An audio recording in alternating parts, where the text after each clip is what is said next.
ఈరోజు మా కోడిని పొదిగేస్తున్నాం. మీరు కూడా చూడండి ఎలా పొదిగేస్తున్నామో మా కోడిని. నానమ్మ పక్కన కూర్చొని ప్రాసెస్ చెప్తుంటే నేను మొత్తం చేస్తున్నా. ఫస్ట్ అయితే ఇట్లా గంపలో మట్టి తీసుకోవాలి. తర్వాత గుడ్లని వాటర్లో చెక్ చేసుకోవాలి. ఆల్రెడీ నేను చెక్ చేసిన వాటిని మళ్ళీ కడుగుతున్నా, కొంచెం గలీజ్ ఉంటే.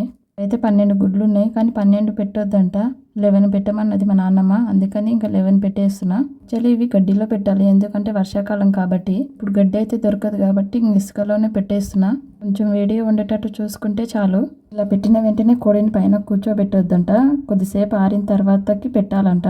ముందు అయితే మా అమ్మ పొదిగేసేటప్పుడు షాప్లో ఉన్న కోడి గుడ్లు కూడా తీసుకొచ్చి ఇక్కడ పెట్టేదాన్ని. ఇప్పుడు కూడా తీసుకొద్దాం అనుకున్నా, కానీ వర్షాకాలం కదా, పిల్లలు పుట్టవు, ఖరాబ్ అయిపోతాయి అని చెప్పింది మా నాన్నమ్మ.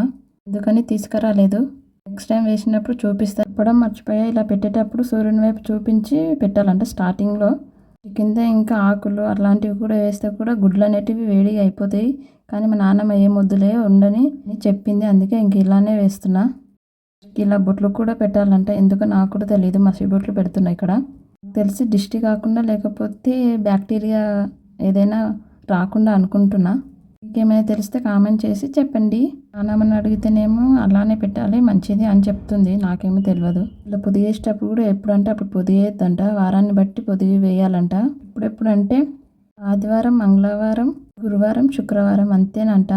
ఏమి కోడి పట్టుకుని భయం వేస్తుంది, అదేమో ఒకటే వలుడుతుంది. ఇలాగోలా పట్టుకొని పొదిగైతే వేస్తున్నా. మా నాన్నమ్మనేమో కొడివెలి పెట్టమంటుంది గంప కింద. మా నాన్ననేమో ఏమొద్దులే అట్లానే పెట్టు అని చెప్తుండు. నేనైతే పెట్టేస్తున్నా. ఫస్ట్ కోడి అయితే కొంచెం పారిపోతుందంట, ఇది కొంచెం పాత కోడి కాబట్టి పెట్టినప్పుడే కూర్చుంది. కోడి రోజు రెక్కలతోనే ఆ గుడ్లని ఇట్లా తిప్పుతూ ఉంటుందంట. కానీ ఇలానే పొదుగు వేయాలి. మేము వేసిన ప్రతిసారి అన్ని కోడి గుడ్ల నుంచి పిల్లలు పుడతాయి, ఒక గుడ్డు కూడా ఖరాబ్ కాదు. కూడా కోళ్ళు ఉంటే ఇలానే పొదిగి వేయండి, అన్ని గుడ్ల నుంచి పిల్లలు పుట్టేస్తాయి నిజంగా. అయితే వేడిగా ఉండడానికి ఇట్లా పైన కప్పేసి దానిపైన జడబంత వేసా.